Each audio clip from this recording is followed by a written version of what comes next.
Hi everyone, I'm Veola and welcome back to my channel. Today I want to share a simple breast pump routine and a few gentle tips that can help make pumping feel more comfortable and natural, especially for new moms. First, let's take a quick look at the breast pump. It's designed to be practical and easy to use for everyday routines. The soft silicone cup helps create a comfortable seal, while the bottle collects the milk safely.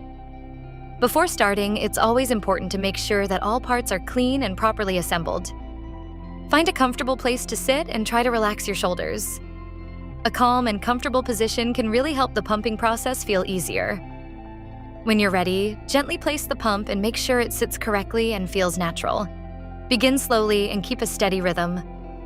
Pumping doesn't need to be fast. A gentle and consistent pace usually works best. If you are using adjustable settings, it can help to start at a lower level and increase gradually if needed. While pumping, try to stay relaxed and breathe slowly. Many moms find that thinking about their baby or looking at a photo helps the process feel more natural and calm.